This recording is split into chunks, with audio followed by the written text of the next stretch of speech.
Ako'y magpapatuloy at buksan po natin ang ating mga Bible sa aklat po ng Gawa or Acts chapter number 7. So, tingnan po natin ang isang martyr. Okay? So, one of the martyr in the Bible, the first martyr in the church, ay tunghayan po natin ang kanyang pagbubuhis ng buhay. Ayan.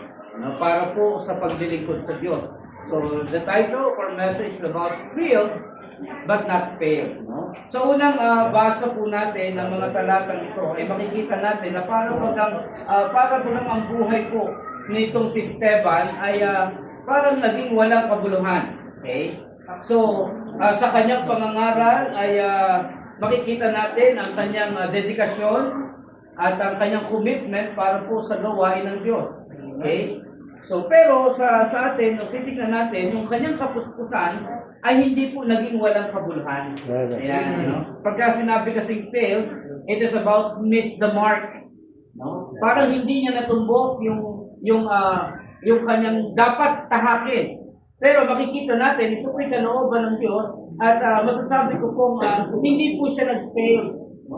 Hindi po siya natalo, hindi po siya bumagsak, o hindi niya natumbok yung dapat natumbukin.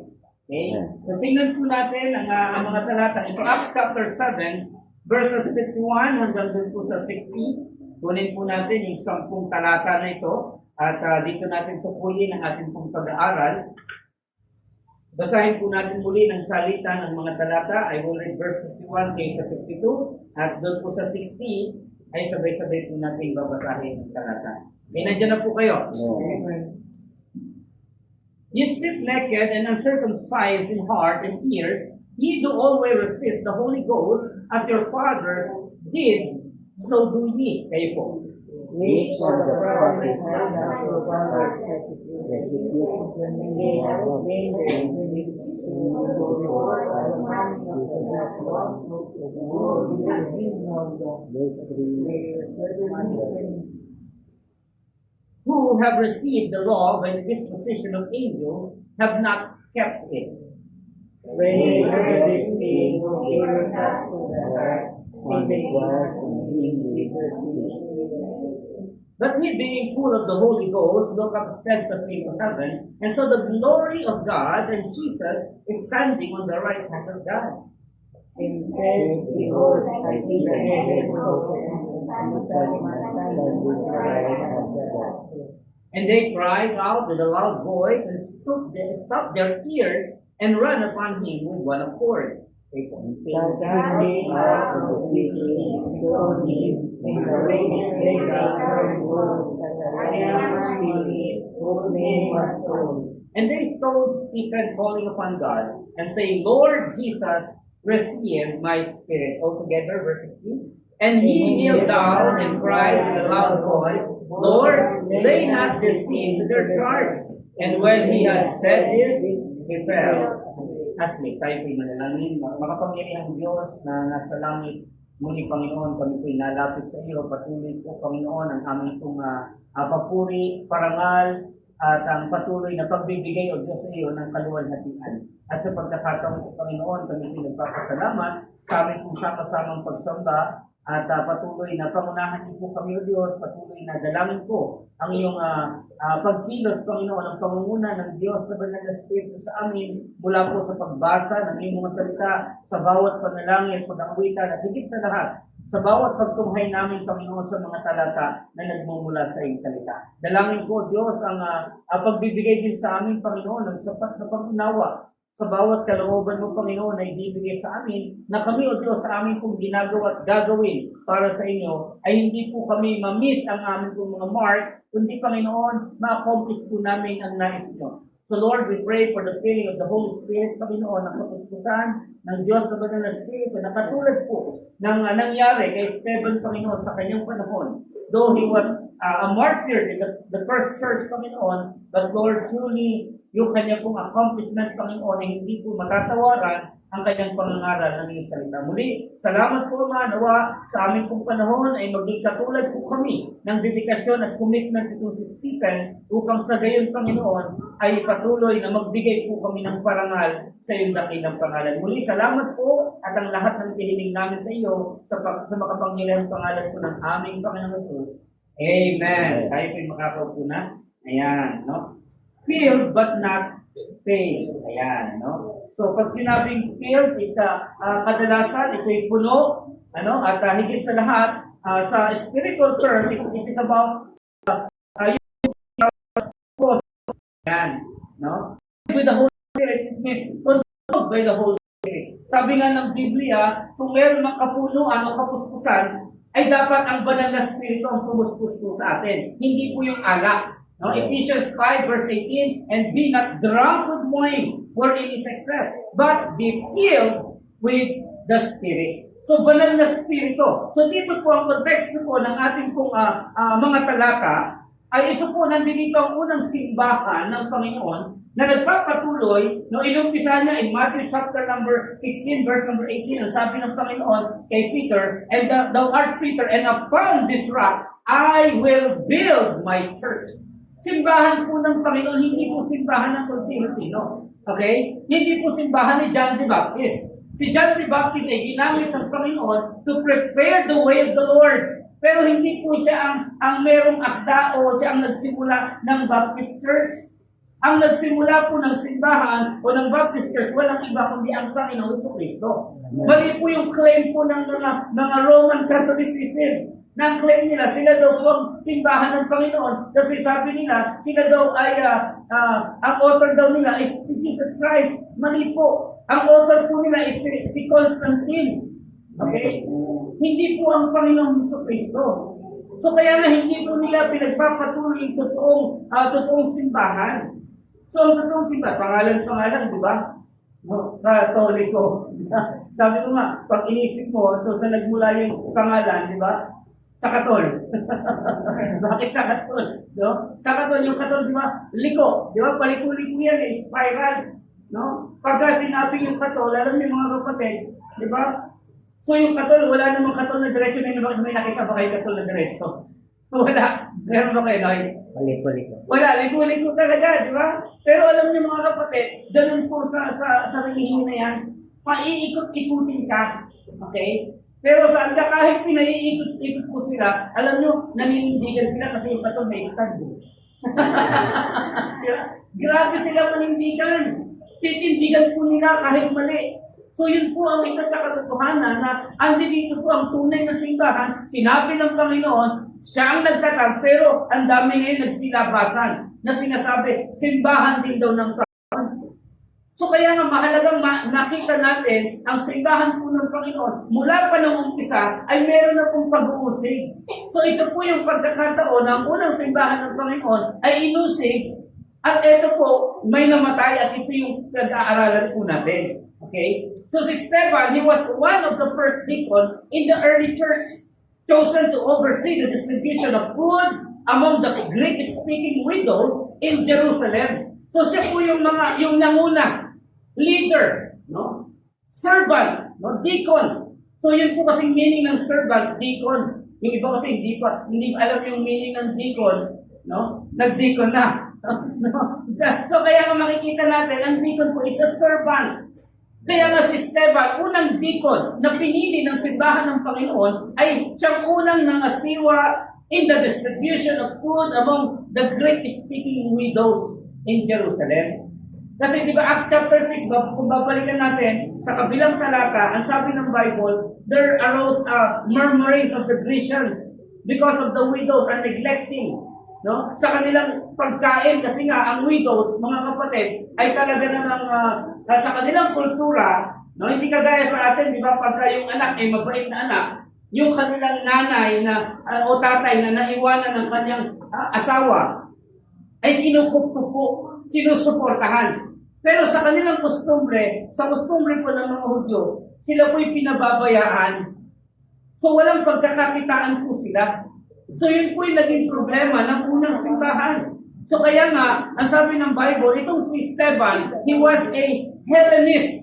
No, pagka sinabing Hellenist, he is a Jewish person who was born in the area of highly influenced by Greco-Roman culture. Okay?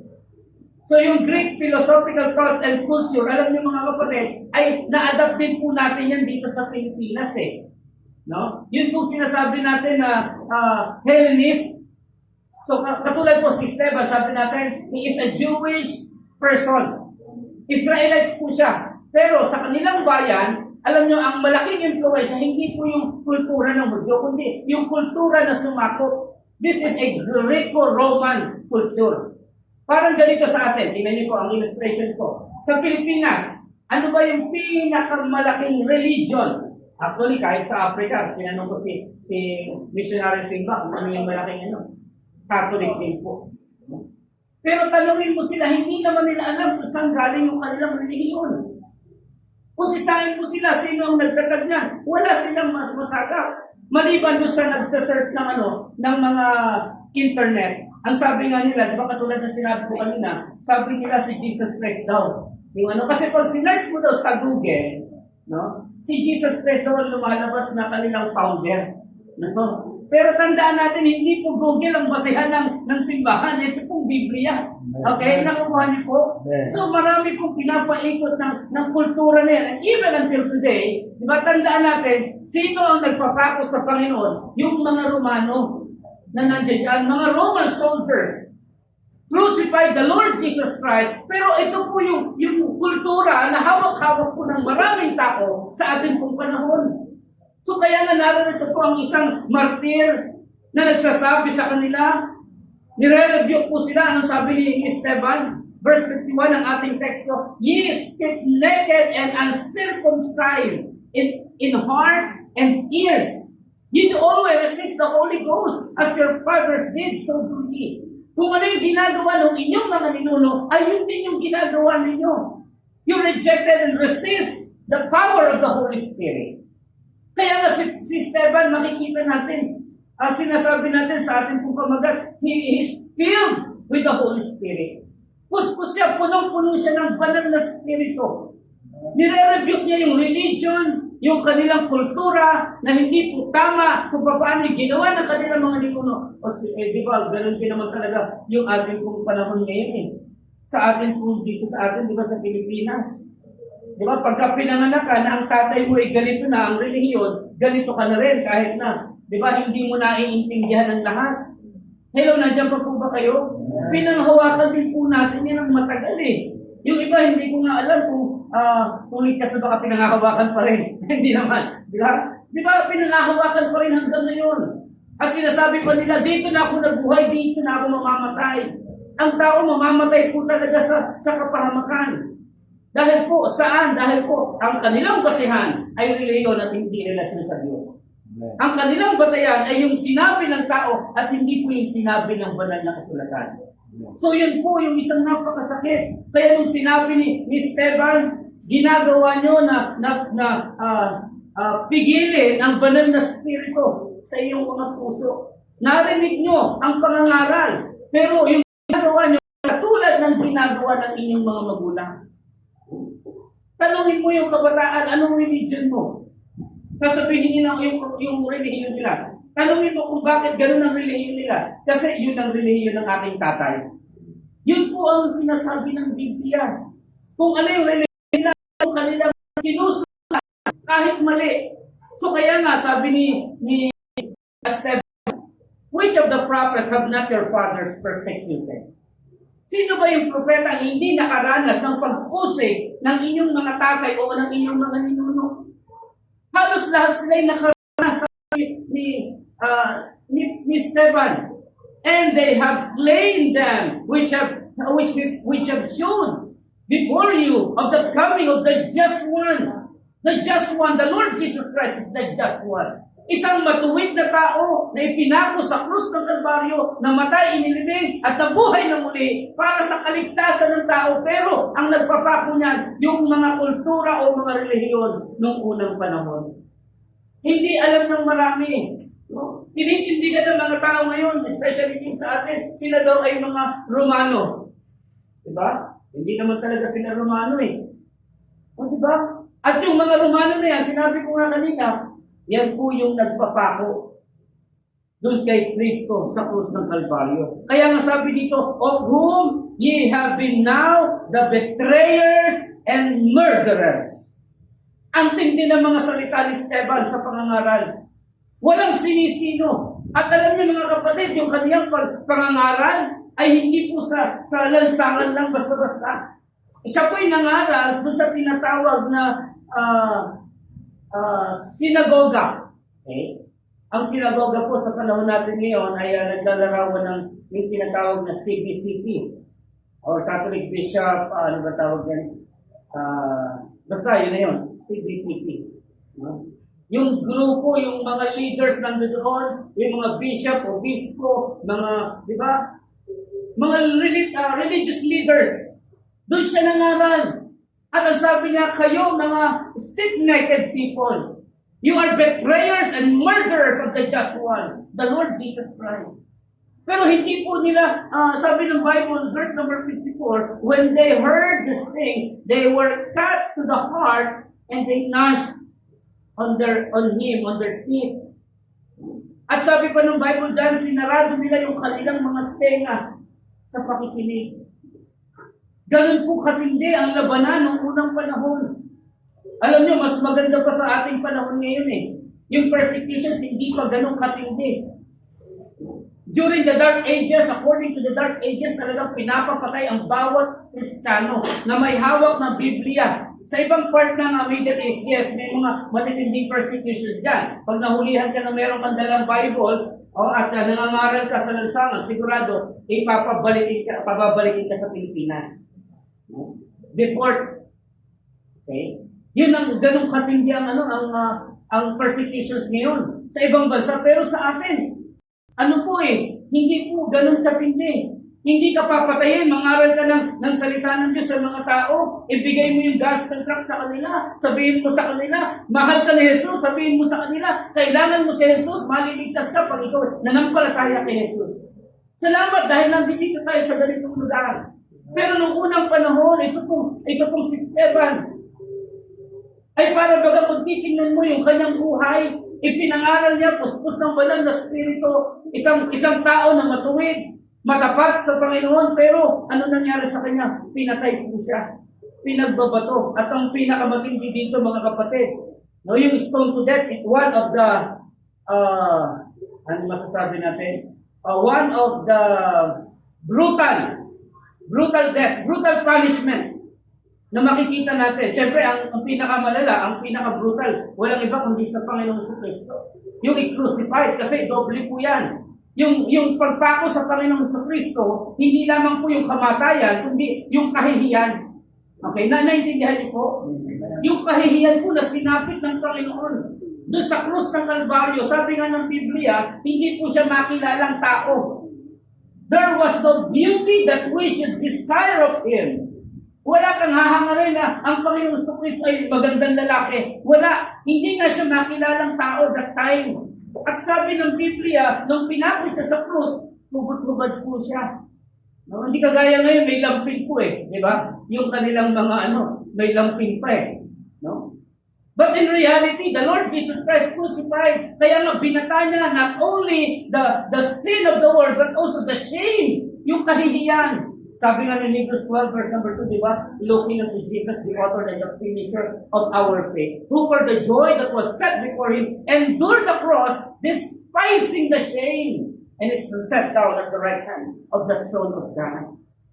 Hindi niya inalintana yung kahihiyan. Walang saplot. Diyos na lumikha ng langit at lupa. Diyos na nagmahal ng lubos sa mga tao na makasalanan katulad natin. Hindi karapat-dapat sa krus ng Kalbaryo. Sinasabi ng tao, kung ikaw ay Diyos, ikaw ay bumaba dyan at ikaw ay magligtas sa iyong sarili at pati kami iligtas mo. Ganun ang pagtutuya. Ganun ang kahihiyan na inabot ng ating Panginoon sa Kristo. Dinuraan, binugbog, inalipusta, sinampal, at higit sa lahat, pinagkanulo. Isipin niyo po yan. Yung kanyang paggawa ng tama at mabuti, nagpagaling ng karamdaman, bumuhay ng patay, nagpalayas ng mga dyablo, nangaral ng tama at totoo, magandang balita ang kanyang dinala, pero anong ginawa ng tao? Betrayers and murderers. So nakikita niyo po mga kapatid. So kaya nga dito po ay maiintindihan po natin kung paano yung kanilang traditions, alam niyo yung pagpapaikot ng diablo through religious rituals and traditions na kung saan parang ayon din naman sa salita ng Diyos. Yung panlilinlang ng diablo sa kanila. Sa kanila mga kaisipan, tama yung kanilang ginagawa eh. Once na ikaw at ako ay laban sa kanilang religion, ipapapatay ka nila. Ganyan po katindi ang labanan noong unang panahon. Pero natinag ba si Esteban? Hindi po. Kasi bakit? Stephen is full of faith and full of the Holy Spirit. Amen. Siya po'y puspos ng banal na Espiritu. Pero kung sa mga tao na makikita nito mga kapatid at nakabasa, yung unang pagkakabasa mo, makikita natin dyan mga kapatid, that he is a first Christian martyr, stoned to death for preaching that Jesus was Christ. Isang taong nangaral ng tama pero namatay. At isa nga sa pinakamasakit dito yung kamatayan niya rin. Isipin nyo, itinaboy siya sa siyudad, pinalabas siya sa siyudad, ang sabi ng Biblia, at pinagbabato po siya. Mabuting yung bato po kasi laki ng halugas kagad, isang batuhan lang, patay ka kagad pag napuruhan ka. Pero sabi ng Bible, alam niyo, stone to death that time. No? Sa panahon na yan, kukuha na yung mga dadaan, bawat dadaan, pwedeng kumulot ng bato at babatuhin siya. Babatuhin ka hanggang mamatay ka. Ganun katindi. Kung ilang bato yung tatama sa iyo, kahit saan katamaan. Hindi po yung ganun sakit na tama sa Panginoon, nakaranas ng gano'n. Kaya nga sa isang basa natin, parang failure kanyang buhay. Pero hindi po. Sabi natin, Stephen is filled with the Holy Spirit and with faith. And then also makikita natin diyan sa pangalawang storya o sa kabilang bahagi, no? Yung mga Sanhedrin is failed, no? Si Stephen is filled, pero yung Sanhedrin, makikita natin diyan is failed, no? Alam niyo yung mga Sanhedrin, no? Yung mga ang tawag po diyan sa Hebrew is Hagado, no? Hagado. Okay? Sa Greek word, ang kahulugan niyan is council. Okay? Yan po yung tinatawag na Sanhedrin. At isa po diyan si Saul na naging Apostol Pablo. Nung hindi pa siya apostol, ang pangalan niya po ay Saul. At isa po siya sa isang leader o isa sa pinakamataas na leader ng mga Sanhedrin. Kasi nga lumaki siya sa paanan ni Gamaliel, isang abogado ng salita o ng mga Hudyo. Pero kaya nga dito, alam niyo yung Hebrew word na Hagado, no? It comprised of 71 rabbis, no, ancient rabbis. It is about the Supreme Court of Jewish Israel or Jewish nation. No? Ito yung kataas-taasang hukuman. No? At isa po si Saul na pinakamataas. They were 71 Sanhedrins. So ito yung pinangangaralan po nitong si Esteban. No? Hindi siya nangaral doon sa mga ordinaryong tao. Nangaral siya doon sa mga tao na kung saan, para bang sa panahon ngayon, sa Senado siya nangaral. No? Kasi nandoon yung number 1 ng mga Pero alam niyo mga kapatid, hindi sinabi ng Bible na ito'y bunga niya o nagkaroon siya ng bunga sa kanyang pangangaral. Pero we believe na pangatlong bahagi ang makikita natin na si Saul siyang naging bunga. Okay? Saul is the fruit of the preaching of the man of God na si Stephen or Stephen. No? So nakita natin si Stephen is filled. Pangalawa, the Sanhedrin is failed. No, akala nila siguro, nung pinagbabato na sa Esteban, sabi pa nga nila, Saul, anong gagawin natin? Ready na. Babatuhin na itong taong ito. Nangangaral na tayo daw ay mga murderers at mga, sabi niya, mga betrayers. Anong gagawin natin? Nasa iyong pahintulot kung babatuhin na siya. Marahil sabi ni Pablo, sige, si Saul, sige, batuhin niyo na. So pinagbabato po si Esteban. Marahil sabi nila, yung mga Sanhedrin, okay na. Mapapatay na yung nagsasalita na yan, nangangaral na yan. Matatapos na. So feeling nila, they were victorious, they were successful. Pero sabi ng Bible, hindi sila successful. Why? Kasi yung pangangaral po ni Esteban ay nagbunga ng isang kaluluwa na siyang nagbunga ng mas marami pa ngayon. At ngayon tayo po bunga ni Saul, ni Saul na naging Pablo. Amen? So kaya dito po makikita natin na ang bunga po ng pangangaral na yun, ng kamatayan ni Esteban, ay nagbangon ng isang kaluluwa na naligtas sa katauhan ni Saul na naging Apostol Pablo at umabot sa maraming mga kaluluwa. At hanggang ngayon ay nagbubunga pa rin. Nakita niyo po, hindi po failure. Yung Sanhedrin, they were failed, but si Stephen was filled and have a great fruit. No? Meron siyang napakalaking bunga, which is yun pong naligtas. No? So kaya nga makikita natin dito mga kapatid, even in the statement of Apostle Paul, no? Makikita natin dyan that the first preaching na narinig po nitong si Saul na naging Pablo ay walang ibang pangangaral o walang ibang preaching, kundi yung preaching ni Esteban. Okay? The preaching of Stephen. It has a great impact. That's why, in his dramatic conversion in Acts chapter 9, ang sabi po ni Saul, ano sabi ni Saul? What wilt thou have me to do? No? Lord, what wilt thou have me to do? Panginoon, anong gusto mong gawin ko para sa iyo? Tinawag niyang Lord ang ating Panginoon. Which is kilala niya na po dahil ipinangaral na po ni Esteban. The just one, the Lord Jesus Christ, na siyang pinapako nitong mga Romanong ito. Pero salamat mga kapatid, dahil sabi ng Biblia, ang bunga ng kamatayan ni Esteban ay nagdulot ng isang bunga sa Panginoon na masasabi natin napakalaking impact ng kanyang buhay. Kaya nga si Pablo, di ba, hanggang kamatayan din, naglingkod sa Panginoon eh. O di ba? Ang sabi niya, I have fought a good fight, I have finished my course, I have kept the faith, for I am now ready to be offered, and the time of my departure is at hand. I have fought the good fight, I have finished my course, I have kept the faith. Natapos ko yung aking takbuhin. Katulad ni Esteban, tinapos ng kanyang pangangaral, kamatayan. Pero alam niyo, napakagandang impact doon sa kamatayan niya. No? Maging ang Panginoon sa Kristo napatayo. No? Tumayo at nakita kung paano ang puso nitong si Esteban ay napakadalisay. No? Alam niyo sa mga performer or performance sa mga show, sa television man yan, o sa mga ano, no? Pagka po meron kang nagawang isang napaka-gilagilalas na performance. No? Halimbawa, kumakanta ka.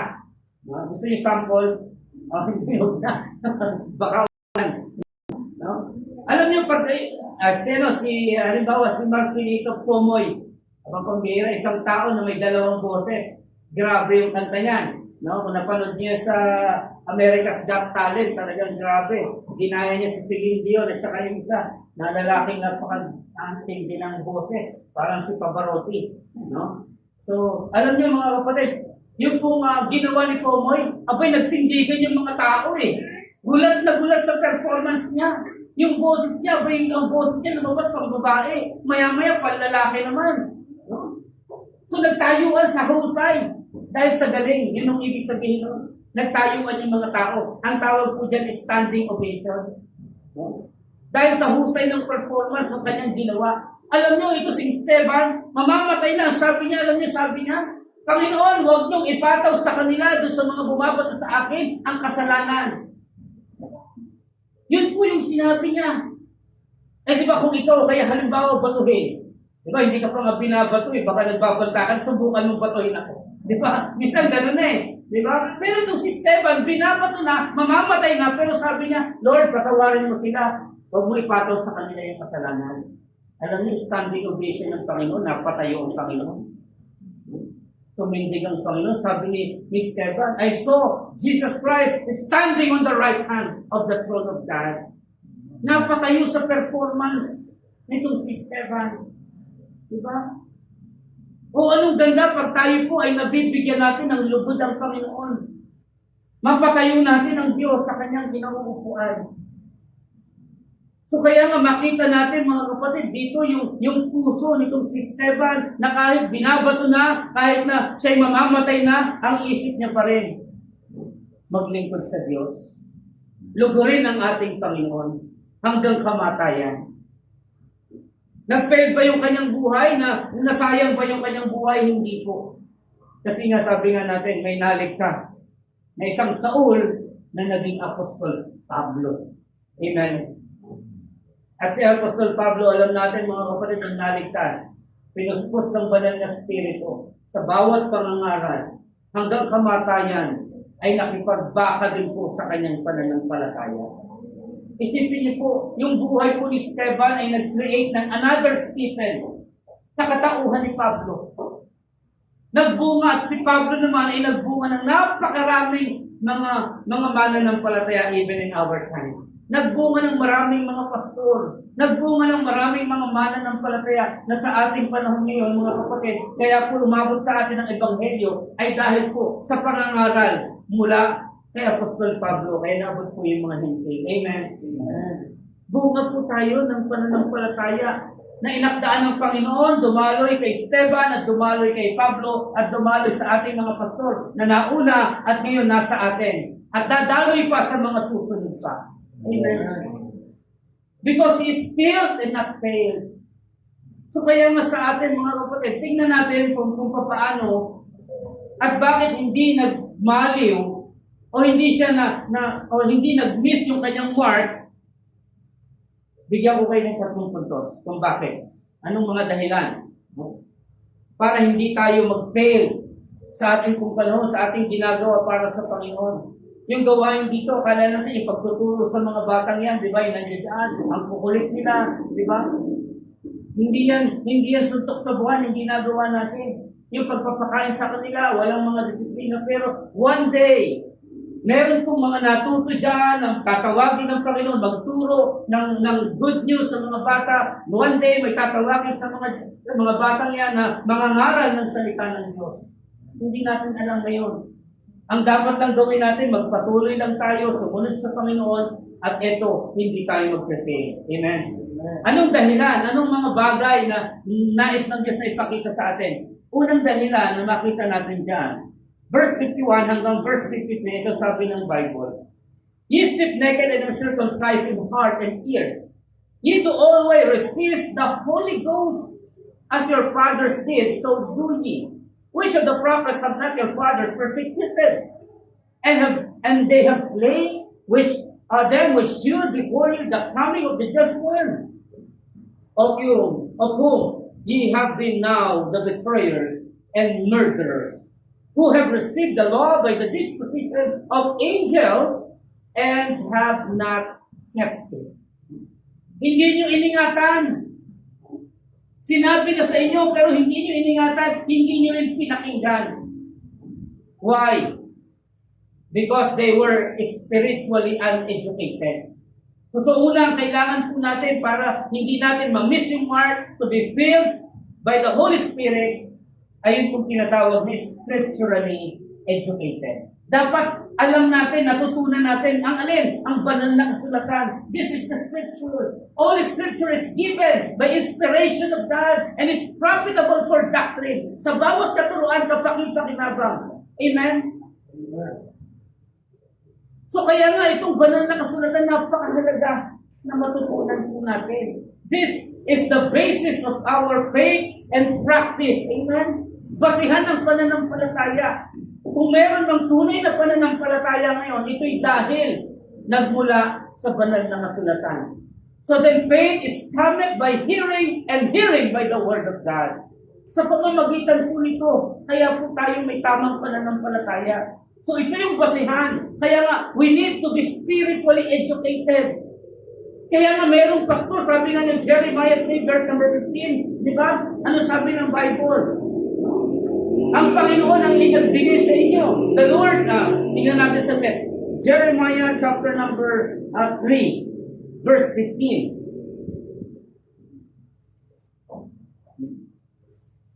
Ito sabi ng Bible. Okay? And I will give you, sabi ng Panginoon, pastors according to my heart, which shall fill you with knowledge and understanding. Siyang magpapakain sa inyo ng karunungan at kaunawaan. Kaya nga yung mga walang pastor, sorry po, mahirap po magkaroon ng pangunawa na nagmumula sa salita ng Diyos. Kaya nga, di ba, sabi nga ng Bible, kaya nga pinagkaloob sa atin ng Panginoon. And He gave some apostles, and some evangelists, no? And some prophets, and some pastors, which sabi ng Bible, para tayo po'y pakainin ng karunungan at kaunawaan. Yan pong trabaho po namin. Hindi kami ang marunong mahuhusay, hindi po. Galing po sa Diyos ang lahat sa pamamagitan ng banal na kasulatan. Amen? Wala po kaming aming karunungan. Kahusayan, wala po. Ang lahat ay biyaya ng Diyos sa pamamagitan ng kanyang mabiyayang salita. So kaya nga even in the book of Hosea chapter 4 verse number 6, alam niyo sabi ng Hosea 4 verse number 6, my people are destroyed for lack of knowledge. Maraming mapapahamak dahil walang kaalaman at karunungan. Alam niyo, meron pong dalawang pag-aalalang tao. Okay? Merong dalawang uri ng pag-aalalang tao. Alam niyo kung ano yan? Yung pagiging malusog at pagiging may karamdaman. Pagka malusog ka, wala kang masyadong pag-aalala. Pero pagka ikaw ay may karamdaman, meron kang dalawang klaseng pag-aalala. Okay? Yung ikaw ay gumaling o ikaw ay lumala. No? Pagka ikaw ay magaling, wala kang masyadong pag-aalala. No? Pero pagka ikaw ay malala sa iyong karamdaman, meron dalawang pag-aalala ka uli. No? Dalawang pag-aalala na naman. No? Ano yung dalawang pag-aalala? Kung ikaw ay mabubuhay o ikaw ay mamamatay. No? Kung ikaw ay mabubuhay, wala kang masyadong pag-aalala. Pero kung ikaw ay mamamatay, meron kang dalawa na namang pag-aalala. Okay? Kung ikaw ay pupunta sa langit, o ikaw ay pupunta sa impyerno. Pag pupunta ka sa langit, ikaw ay ligtas, wala kang pag-aalala. Pero kung ikaw ay pupunta sa impyerno, meron ka uling dalawang pag-aalala. No? Alam niyo yung pag-aalala niyo? No? Original or extra crispy. Yan ang pupunta niyo sa impyerno. O kung ikaw ay gusto niyo maging malutong kayo dun sa apoy ng impyerno. No? Alam niyo, yan po ang katotohanan eh. No? Hindi alam ng tao kung saan siya tutungo pagtapos ng kamatayan. Ang alam ng tao, mamamatay ang tao. Una-unahan lang yan, sabi nila. No? Sabi ng tao, una-unahan lang yan. No? Pero ang totoo, mamamatay din po tayo. Sabihin mo sa katabi mo, mamamatay ka rin. Ano sabi niya, mauna ka na? Hindi naman tayo nagmamadali, no? No? Pero lahat tayo, dadating dun eh. No? Pero alam niyo mga kapatid, ang kamatayan talagang tiyak yan. No? Pero ang tanong, saan tutungo ang iyong kaluluwa pagtapos ng kamatayan? Marahil ang kaisipan mo, ay pastor, wala namang nakakatiyak yan. Meron po. Merong Diyos na alam ang lahat ng bagay. At sinabi niya dito sa kanyang salita kung saan ka tutungo. Ang problema lang, hindi mo pinaniniwalaan itong salita ng Diyos eh. Kaya nga ang tawag po dito, Bible, salita ng Diyos. Alam niya ang lahat, sinabi niya dito kung saan tayo pupunta. May langit, oo, tama, mayroon sinabi ng Biblia. May langit, tahanan ng Diyos. Pero mayroong impyerno na lugar ng apoy. Lugar kung saan para sa diablo sana, pero para sa mga tao, na katulad ng mga tao na namato kay Esteban, na hindi nanampalataya, ay para sa kanila ang impyerno. At para sa iyo na hindi pa nananampalataya. Pero huwag kang mag-alala. Si Kristo ay namatay para sa iyo. Para sa iyong kaligtasan. Si Kristo ay nabayubay sa krus ng Kalbaryo dahil ang kabayaran ng kasalanan kamatayan. Si Kristo na ang namatay para sa iyo. Kaya nga, sabi ng Biblia, kung mananampalataya ka, magtitiwala ka kay Kristo Jesus, na siya'y namatay para sa iyong kasalanan, ikaw ay makakaranas ng biyayang kaligtasan. Buhay na walang hanggan ang nais ng isang hangad ng Diyos para sa iyo, kaibigan. Kaya nga, ano pang iniintay mo? Ito ang sabi ng Biblia, ang bawat isa na nanampalataya kay Kristo Jesus ay hindi na mapapahama sa lugar ng impyerno, kundi magkakaroon ng buhay na walang hanggan. Yan ang kaligtasan. Yan ang itinuturo ng banal na kasulatan. Kaya nga, ang sabi ng Biblia, ito'y naisulat, 1 John chapter number 5, verse number 13. Ano sabi ng Bible? These things have I written unto you. Itong mga bagay na ito'y naisulat daw po para sa atin, that you may know that you have eternal life in heaven. Malaman natin yung buhay na walang hanggan. Makatiyak tayo. Ang buhay na ito sa mundo ito, walang katiyakan, di ba? Tinanong nyo na yung katabi nyo. Di ba? Mamamatay ka din. Di ba? Oh. Di ba? Mamamatay din po tayo. Pero ang kagandahan ng kaluluwa natin pag tayo po'y na kay Kristo, buhay na walang hanggan. Amen. Scripturally educated. Kaya sabi ng Biblia, search the scriptures, for in them you think you have eternal life and they are they which testify of me. Nagpapatotoo na si Kristo'y nagbibigay ng buhay na walang hanggan. Yan ang banal na kasulatan. Yan ang kailangan po natin. Ang problema po, mga kapatid, ang tao masyadong maraming alam. Diba? Relihiyon, mas gusto nila ang pakinggan ng relihiyon. Ang tradisyon, ang kultura, na kung saan malayo sa salita ng Diyos. O di ba sinabi na ng Biblia, beware lest any man spoil you through philosophy and vain deceit, after the traditions of men, after the rudiments of the world, and not after Christ. Ang daming alam ng tao. Sa ospital, pagka nagpunta ka, magpapacheck up. Niresitahan ng doktor. Inumin mo ito ganito ha, 3 beses isang araw. Pitong araw, iinumin mo yan. Pag magaling na yan, 2 araw pa lang, hindi na iinom yan. Marunong pa sa doktor, daming alam. Di ba? Magaling na ako, ba't pa ako iinom yan? Di ba? Ganyan po eh. Ang daming alam ng tao. Naalala ko yung doktor, pambira, yung lalaki, nagpapatanggal ng blackheads at whiteheads. Di ba may blackheads and whiteheads removal yung binibigit sa ganito? Nagpapatanggal siya. Tapos kung tatanggalin na ng doktor, sabi niya, Dok, gagawa ko na ba ako pag tinanggal mo yan? Sabi ng doktor, nainis yung doktor, ang dami mong alam. Ang usapan natin, tatanggalin lang yung blackheads at whiteheads. Hindi tatanggalin yung sumpa.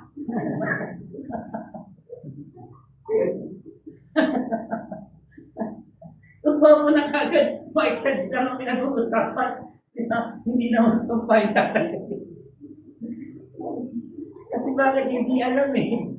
Hindi walang alam sa medisina. So tingnan niyo po yan ng tao. Ever learning and ever able to come to the knowledge of the truth. Hindi nila alam ang banal na kasulatan. So yun ang problema. Kaya nga, we need to teach them the Lord Jesus Christ ministry. Diba, sabi ng Bible, nung ang Panginoong Kristo na parito sa mundong ito. No? And Jesus went about all the cities and villages, teaching in their synagogue, preaching the gospel of the kingdom, and healing every sickness and every disease among the people. Yun ang kanyang ministeryo. Nagturo ng banal na kasulatan. Ang problema, hindi pinakikinggan ng tao. Diba? Yun ang problema. Kaya nga, those people are unlearned sa banal na kasulatan. Maraming alam sa tradisyon, maraming alam sa pamahiin, pero walang alam pagdating sa banal na kasulatan. Ang daming alam sa religion. Mga pamahiin na hindi kami gumagawa niya kasi marami kaming pamahiin. Diba? Marami kaming sinusunod na panata. Pero saan ka? Pagbukasin mo ng Biblia, hindi nila alam magbukas. Kasi bakit? Diba? Ang binubuksan nila yung pabasa eh. Di ba? Pabasa pero kinakanta naman. Di ba? Nang si Judas ay nadulas. Hindi na lang. Yun ang alam eh. Di ba? Di ba? Bihira. Pero pagdating sa banal na kasulatan, pahanapin mo ng verse sa Bible, wala. Walang alam. Napakahalaga po ng salita ng Diyos. Ang salita ng Diyos, sabi ng Hebrews 4:12, makapangyarihan. Buhay. For the word of God is quick and powerful, and sharper than any two-edged sword, piercing even to the dividing asunder of soul and spirit, and of the joints and marrow, and is a discerner of the thoughts and intents of the heart. Kaya nga alam niyo yung laman ng puso mo, yan ang salita ng Diyos. Amen? Scripturally educated, yun ang problema. Kaya nga diba sabi ni Peter, as newborn babes desire the sincere milk of the word, that we may grow thereby. Kailangan natin ang isang sanggol, kailangan ng gatas. And this is the milk for the spiritual need na kailangan po natin. Ito ang gatas ng salita ng Diyos na siyang magbibigay kalaguan sa atin bilang mananampalataya. Pangalawang punto kung makita natin, sa 55 hanggang 60, makikita natin dyan mga kapatid, sabi ng Bible, but he being full of the Holy Ghost, looks steadfastly in heaven. And so the Lord God standing, and the Son of God, the Bible, and Son of Man, on the right hand of God. Then they cried with a loud voice. Ang sabi ng Bible, and they cried with a loud voice and stopped their ears and ran upon him with one accord and cast him out of the city and stoned him. And the witnesses laid down their clothes at the young man's feet, whose name was Saul. And they stoned Stephen, calling upon God, saying, Lord, Jesus, receive my spirit. And he kneeled down and he cried with a loud voice, Lord, lay not this sin to their charge. And when he had said this, he fell asleep. Nakita niyo mga kapatid, kung paano yung kanya pong ginawa na pangangaral ay nagbigay lalo pa ng pagtutumibay sa kanya. Hindi niya na inarinta na siya'y mamamatay o siya'y babatuin hanggang mamatay. He was spiritually edified. Una, nakita natin mga kapatid, anong dahilan para tayo po ay hindi mag-fail but be filled, scripturally educated, and second is about spiritually edifying. Magtutumibay tayo sa spiritual na kalalagayan. Itong si Esteban, mga kapatid, binabato na. No?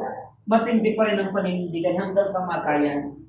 O di ba kanina pinag-aralan natin si Peter? Sabi ni Peter, sasamahan kita Panginoon, hindi lang sa bilangguan hanggang kamatayan. Pero sabi ng Panginoon, teka muna, Pedro, ipagkakanulo mo ko 3 beses. Yung kanyang sinasabi ay mali sa kanyang ginawa. Pero itong si Esteban, yung kanyang sinabi ay kanyang ginawa. Hanggang kamatayan. At ang sabi niya pa, mga kapatid, ang pinakamatindi dito, yung pagpapatawad niya sa mga tao na bumato sa kanya. Grabe, no? Binato siya hanggang kamatayan. Ang mga bato noon, siguro iniisip ko, maliliit lang yung mga bato. Pero bago ka mamatay noon, ilang oras, o yung iba siguro, baka ilang araw yan bago mamatay eh. Sa tindi po ng parusa na yan. Stone to death. Grabe po yung pero alam niyo mga kapatid, ito yung, dito natin makikita kung gaano tayo katibay. Pag binabato na tayo. Alam niyo, hindi man tayo batuhin ng bato na literal. Minsan may babato sa atin ng mga dungis, di ba, yung mga paninira, di ba? Alam niyo, diyan kayo titibay. Yung alam mo na mga tao na talagang galit sa iyo, wala ka namang ginagawa sa kanila, sisiraan ka. Di ba? Yan yung mga bato. Bato na kung saan parang gusto ka nang patayin. Sabi ko nga, di ba, wag din akong siraan. Dahil hindi niyo ako masisira, dati na akong sira eh. Di ba? Inayos lang yung buhay ko ni Jesus. Dati naman talaga tayong sira eh. Sino ba dito maganda ang buhay dati nung wala kay Jesus? Si Jesus lang po nagbago. Kaya nga sabi ng Biblia, therefore, if any man be in Christ, he is a new creature. Babaguhin ka ng Diyos. Yung dati mong sirang buhay, aayusin ni Jesus niya. Kaya masdan mo, siya'y bago ng nilalang. Yung dating lasenggo, di ba? Abay, nagiging matino na ngayon. Yung dating adik, di ba? Ngayon, adik na sa salita ng Diyos, hindi na adik sa mga droga. Yung dating palaaway, chismoso, chismosa, di ba? Ngayon, sinichismis pa rin, pero si Jesus na ang pinapangaral. Amen? Diba? Yun yung dapat no? Yung kinukwento mo, hindi yung buhay ng iba, hindi yung buhay ng artista. Yung buhay ni Jesus na nagligtas sa iyo, yun ang ikwento po natin. Diba? Yung ibang galing mag-chess. Alam sino marunong mag-chess dito? Yung iba, chess lang alam. Diba? Pero alam yung mga kapatid, yung mga tao na bumabato sa atin, kung minsan, diba? Yan yung mga nagpapatibay sa atin. Inaalaw ng Panginoon niya na batuhin tayo kasi ang Panginoon talagang pinaratangan ng mga maling paratang Alam niyo si Jesus nagpagaling po ng mga pasayo, diba? Sabi sa kanya, abay, kampo niyan binit ng Diablo Kasi hindi naman niya papapalayas ang Diablo kung walang Diablo yan sa katawan. Ganyan po ang paratang sa Panginoon. Isang Diyos na mga pangyarihan, tapos pararatangan nila na kasabot ni Satanas. Ganun kagrabe ang paratang sa Kanya. Tayo mga kapatid, di ba, minsan pinaparatangan tayo ng mga maling mga bagay, galit na galit tayo Di ba? Hindi tayo magalit kasi, di ba? Minsan totoo naman Di ba? O kung hindi totoo, dahil magalit, hindi naman totoo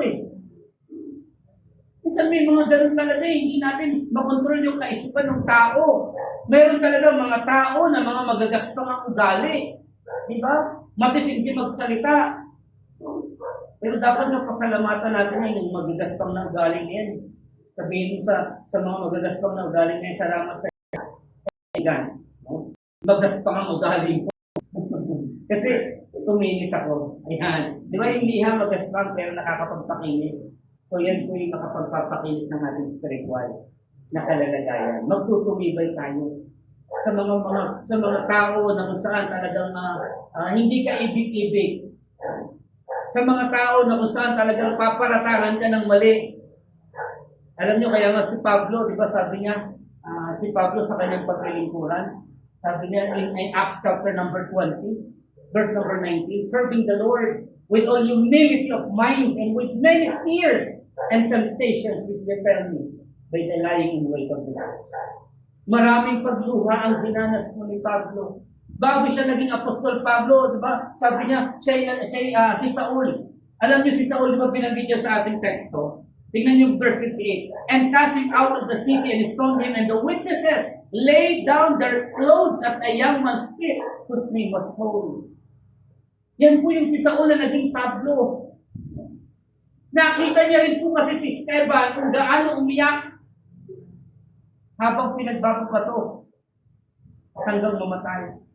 Nung siya naman ang naglilingkod na, sabi niya, serving the Lord with all humility, kapakumbabaan, at merong napakaraming pagtangis, pagluha sa gawain ng Diyos. O di ba, nakagat ng ahas, makamandag na ahas pa yung kumagat sa kanya. Sabi ng mga barbarian sa island of Melita, naku, sigurado, yan ay masamang tao, nakaligtas siya sa dagat, pero hindi sa kamandag ng ahas. Sigurado, yan ay masamang tao, mamamatay tao. Pero alam niyo, sabi ng Biblia, pinagpaglang ni Pablo, yung ahas. At nagbaliktad yung kanyang, yung tingin ng mga barbar dun sa lugar ng Melita. Ang sabi nila, abay, ang Diyos na sa atin. Nung nakita nila na yung kinagat na braso ni Pablo, ay walang anuman na, sabi ng Bible, makamandag na ahas, venomous.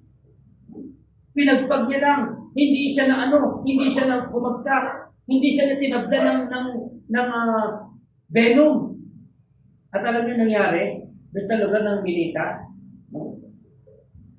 nagpagaling si Pablo ng may mga karamdaman. Ang daming pagluha naranasan ni Pablo. Pero alam nyo, doon siya tumibay spiritual. Amen? Spiritually edified. Yun yung nagpatibay sa kanya. Kaya nga sinabi niya, but none of these things move me, neither count I my life dear unto myself, so that I might finish my course with joy in the ministry which I have received of the Lord Jesus to testify the gospel of the grace of God. Patunayan ang ebanghelyo ni Kristo, ang biyaya ni Kristo. Walang makakapagpatinag sa akin kasi nakita niya, si Esteban nangaral, namatay, pero hindi tumigil. Nagtumibay lalo. Amen. Ganyan dapat tayo habang dumadalos tayo ng mga pagsubok sa buhay. Habang dumadalas tayo ng mga bigat, karamdaman, di ba? Alam niyo, no wonder kahit po ako'y pastor, minsan nakakapanghina din po, especially magkaroon ng karamdaman yung kasama mo sa buhay. We are 27 years na magkasama ng aking asawa. Nung Friday, nawindang din po ako.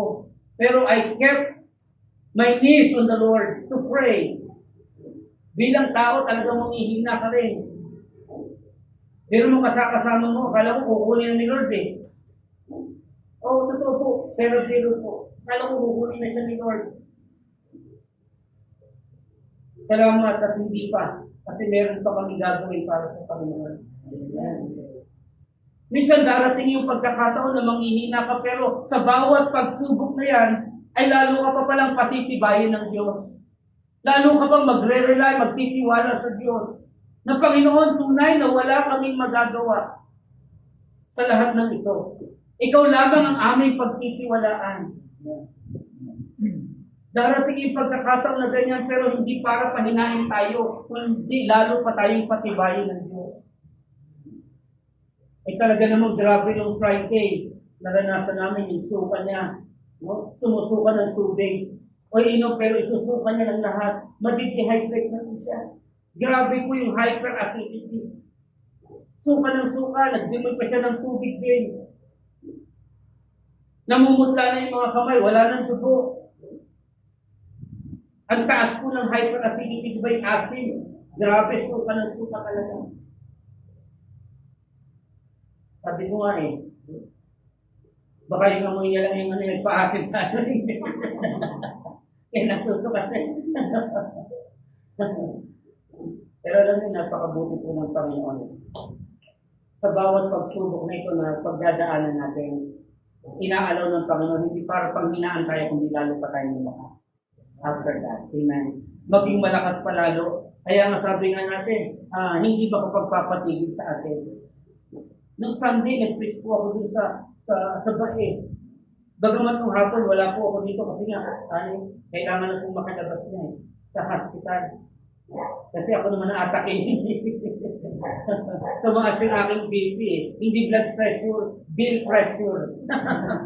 Nung makita ko yung bill, grabe. Diba? Pero salamat sa Panginoon. Sabi nga yung kanta, God will make a way where there seems to be no way.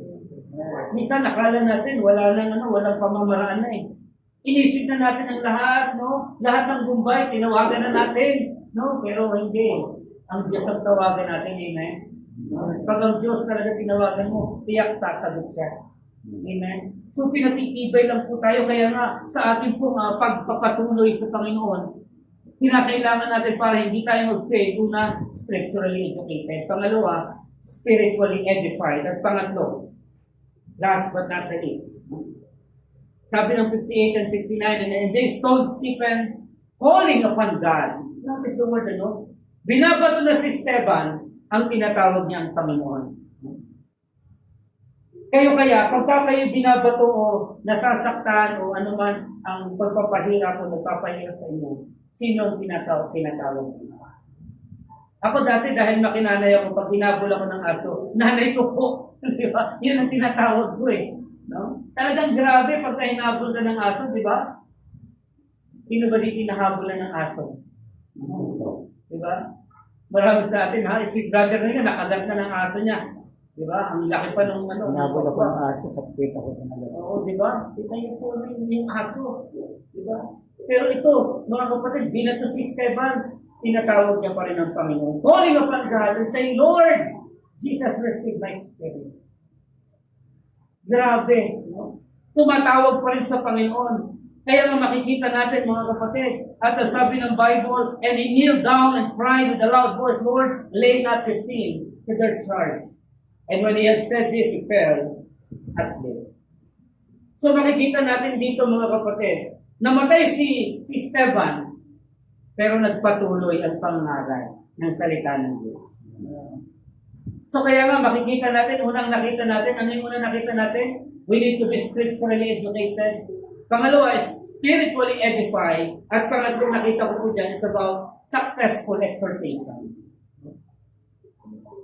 Yung kanyang exhortation, yung kanyang encouragement na ibinigay kay Saul na naging Pablo, ay siyang nagdala kay Pablo sa pangangaral hanggang sa kamatayan.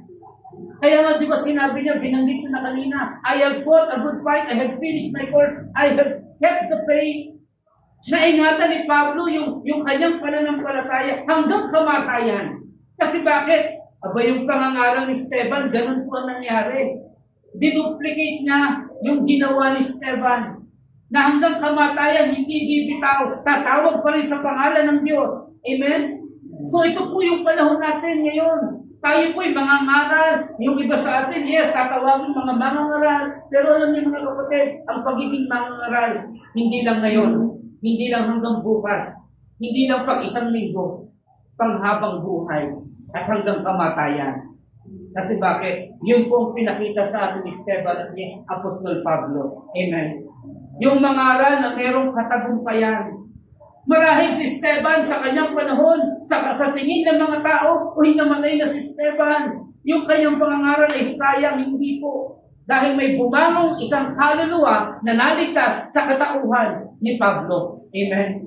At ito'y nagpatuloy hanggang ngayon. Amen. Yung pangangaral, kaya nga sabi ni Pablo, praise the word, be instant in season, out of season. Mangaral kayo. Ipangaral ang salita. At ito po ipinangaral and eventually tayo po ay naabot at naligtas. Amen.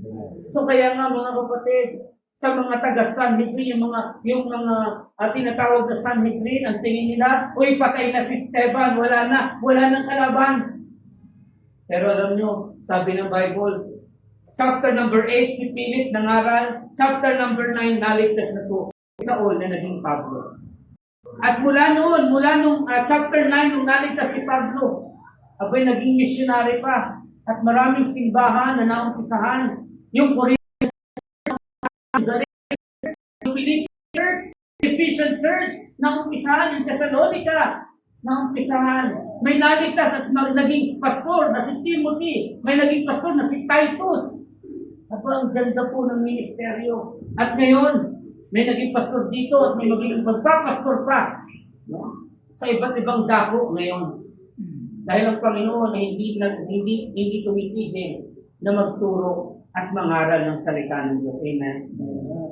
So yun po yung napakaganda. It is a successful exhortation na makikita natin mga kapatid. Namatay man si Esteban, may bumangang apostol Pablo. Namatay si Pablo, may naturo ang Timothy at si Titus. Nung namatay siya, may nagbangong mga pastor at umabot ngayon hanggang ngayon sa ating panahon. Amen. At kung mamamatay kami, meron pa rin akong naturuan na si John Ray at meron pang ibang matuturuan. Pero huwag niyo muna akong madalain. Hindi pa ako nagmamadali ng matay. Marami na po tayong gagawin para sa Panginoon. Amen. So salamat sa Panginoon. Dahil may pangangaral ng salita ng Diyos. At katulad ni Esteban, may isang Esteban na puspos at puno ng banal na spirito at hindi nag-fail sa kanyang ginawa para sa Panginoon. Amen. Sa atin, ano ba ang nais po natin na gawin para sa Diyos? Gusto ba natin magbaliw? O hindi po tumama sa marka na gusto ng Panginoon ang ating pong buhay? O maging katulad po ni Esteban at ni Pablo na hindi suntok sa buwan ang kanilang ginawa para sa Panginoon. Apostle Paul said in 1 Corinthians chapter 15, 58, therefore, my beloved brethren, be ye steadfast, unmovable, always abounding in the work of the Lord. For as much as we know that your labor is not in vain in the Lord. Sabi ni Pablo, yung iyong gagawin at gagawin para sa Panginoon, ay hindi mawawalan ng pagulong. For me to live is Christ and to die is gain. Ang mabuhay ay kay Kristo, ang mamatay ay kapakinabangan. Saan tayo dapat mamuhay? Dapat mamuhay tayo para sa Panginoon. Amen. Tayo pong lahat ay tumayo. Tayo po manalangin. Dakilang Diyos, muli salamat po sa oras nito. Thank you, Lord, sa iyong salita. Salamat po sa pangangaral, Esteban. Salamat po sa kaligtasan na ibinigay niyo kay Pablo na ngayon, Panginoon, ay pangaral po ito at umabot sa aming pong panahon. Thank you, Lord, sa biyaya ng kaligtasan mula po sa aming Panginoon. At dalangin po namin, Panginoon, nawa hindi po ito titigil sa amin, kundi lalo pang sasagana at maipagpapatuloy pa ito, Panginoon, sa mga susunod pang henerasyon, sa mga kabataan na matuturuan, sa mga kabataan, Panginoon, na kung saan maaabot ng iyong mga salita. Salamat po, gamitin niyo po ang buhay nito, ang aming pong mga sarili, Panginoon, ay amin pong hinihiling na gamitin niyo po para lalo pang maabot ang mga tao para sa kaligtasan. Muli, salamat po sa lahat, maging sa aming imbitasyon, patuloy po kayo mausap, at patuloy po kayo, Panginoon, na magligtas kung meron na sa aming kalagitnaan na hindi paligtas. At dalangin po sa pangalan po ng aming Panginoon Jesus. Marahil nandito ka ngayon, kaibigan, hindi mo alam kung saan tutungo ang iyong kaluluwa pagtapos ng kamatayan. Ang kamatayan, sabi ng Biblia, ayon po sa banal na kasulatan, ay darating yun sa atin. Hindi lang natin alam kung saan, kailan at paano mangyayari. Pero alam natin darating yung kamatayan. Pero halimbawa, na dumating sa atin, kaibigan, yung kamatayan. Alam mo ba kung saan tutungo ang iyong kaluluwa pagkatapos ng kamatayan? Marahil narinig mo na yung langit, narinig mo na yung impyerno, pero hindi mo pa rin alam kung saan tutungo ang iyong kaluluwa. Alam mo, kaibigan, sabi ng Biblia, ang kalalagayan kasi natin, kaibigan, tayo po'y makasalanan sa harapan ng Diyos. Marahil mabait ka sa iyong kapwa, marahil mabait ka sa iyong kapatid, sa iyong mga mahal sa buhay, pero ang katotohanan, hindi po natin may tatanggi na tayo po'y nagkakasala. Ito'y sa isip, sa salita at pagkilos, nakakagawa tayo ng kasalanan.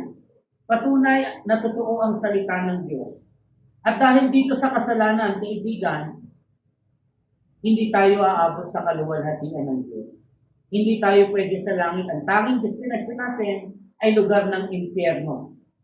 Pero alam niyo, kaibigan, ang magandang balita, alam ng Diyos ang lahat. Kaya nga gumawa siya ng paraan, ang magandang balita, merong Diyos na nagkatawang tao. Sa yung pinako sa krus ng Kalbaryo. Ang tawag sa kanya, Jesus. Ang kahulugan ng Jesus, tagapagligtas. Gusto niya na maligtas tayo. Kaya nga, si Jesus ay pinako sa krus, namatay inilibing, pero hindi na natili sa libingan, nabuhay siya muli. Dahil nga siya ay tagapagligtas. So kaya nga, ang gagawin lamang po natin, tayo po'y tutugon sa ginawa niyang kaligtasan. Anong tugon, Pastor? Ang gusto ng Panginoon na tugon, manampalataya ka o magtiwala ka sa ginawa ni Kristo Jesus na siya'y namatay para sa iyo at nabuhay na muli para ikaw ay ligtas. Ang sabi ng Biblia, ikaw ay magkakaroon ng buhay na walang hanggan. Ikaw ay maliligtas. Believe on the Lord Jesus Christ and thou shalt be saved, sabi ng Bible. Kaya nga kaibigan, si Jesus ang kailangan mo, hindi relihiyon. Si Jesus ang kailangan mo, hindi paggawa ng mabuti. Walang tao na mabuti na hindi nagkakasala. Lahat tayo nagkakasala. Pero sabi ng Bible, pagdating sa kaligtasan, si Jesus lang ang daan, ang katotohanan at ang buhay. So ngayon, kaibigan, marahil naririnig mo ang tinig na ito, handa ka bang manampalataya kay Jesus para sa iyong kaligtasan? Kung handa ka, kaibigan, bakit hindi mo itaas ang iyong kanang kamay, Pastor? Itataas kong aking kanang kamay, nais kong sampalatayanan, pagtiwalaan si Kristo Jesus bilang aking Panginoon at tagapagligtas. Meron po ba ganyan? Huwag kang mahiya. Pastor, itataas kong aking kanang kamay. Nais ko sampalatayanan si Jesus. Meron po ba? Salamat, meron pa po ba? Meron pa po ba? Salamat po sa lahat. Kapatid kong Kristiyano, kumusta ang buhay natin bilang mananampalataya? Tayo ba yung matibay na sa spiritual na kalalagayan? Are we spiritually edified? Are we spiritually educated? Ang banal na kasulatan ba ay natututunan po ba natin lagi? At tayo ba ay meron pong successful na exhortation, encouragement, na katulad po sa buhay ni Esteban? Kumusta ang buhay natin? Tayo po ba'y puspos ng banal na spirito upang hindi tayo mag-fail sa lahat ng ating ginagawa? Kapatid, hindi ko na po pahahabaan pa ang invitation. If God speak to your heart, hindi ko alam kung ano yung panalangin mo. Pero ang Diyos, alam ko kumilos, gumawa ng usap sa iyo. Nais mong magpatuloy sa Panginoon, nais mong mangaral ng salita ng Diyos. Bakit hindi natin ilapit sa Panginoon? Meron ka pang mga mahal sa buhay na hindi pa nasasabihan ng ebanghelyo ng kaligtasan. Bakit hindi natin ngayon ilapit sa Diyos? At maging katulad ni Esteban na mangaral at ipangaral hanggang kamatayan ang salita ng Diyos. Halika kapatid, lapit natin sa Panginoon. God bless you. Pagkasalatan. God bless you.